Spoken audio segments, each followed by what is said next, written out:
Hi, I'm Laura Flanders of The Laura Flanders Show, where I interview the best thinkers and doers of our time. On TV, the show premieres Sundays at 11:30 Eastern on PBS World and at the Laura Flanders Show YouTube channel. You can join my guests and me every week there in the live viewing party, and then catch us all week on public television stations.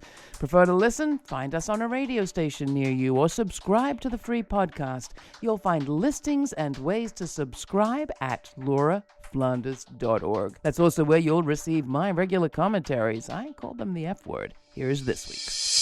It's often been said that the U.S. South is the testing ground for American democracy, which makes it frustrating how little attention national Democrats and their media pals give to Southern politics.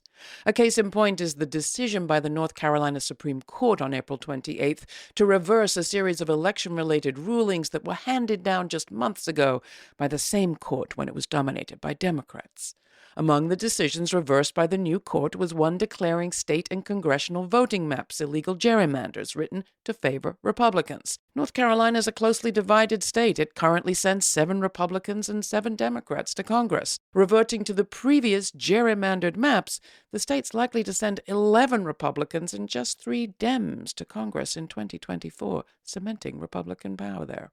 That's one good reason for national Democrats to pay attention, but there's another. In the General Assembly in Raleigh, Republicans hold supermajority power. They're good at gerrymandering, as I've mentioned.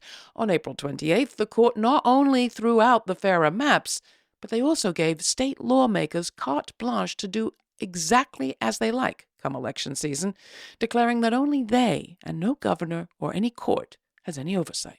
Our Constitution expressly assigns the redistricting authority to the General Assembly, wrote Chief Justice Paul Newbery in an opinion that effectively captured a crackpot legal notion known as the independent state legislature theory.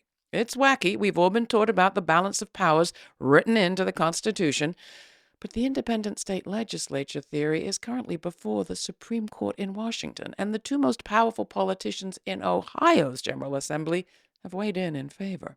What do North Carolina and Ohio have in common? In 2022, both states' Supreme Courts struck down their GOP legislatures' gerrymanders, and Democrats gained seats last November. They both also elected new GOP majorities to their Supreme Courts. If the justices in D.C. throw out the North Carolina case, which is called Moore v. Harper, we could see Ohio bring another one. The lawyers then will have North Carolina's state court decision to cite as precedent. It's a devastating blow to democracy, Josh Stein, North Carolina's Attorney General, told me the day after the decision, sadly happening outside of D.C. and disadvantaging a Democratic voter base that is disproportionately African American. It's a story that has yet to resonate. Stein and the good organizers mounting pushback in North Carolina aren't all over the news, as they should be. But make no mistake, it's not the South, it's the entire U.S. that will pay a price for what's happening in North Carolina. And it's not just Southern Democrats who are in trouble, it's democracy. You can catch our latest report on Moore v. Harper and the war on democracy taking place in North Carolina on the Laura Flanders Show this month on public television stations across the country, or stream it or subscribe to the Laura Flanders Show podcast.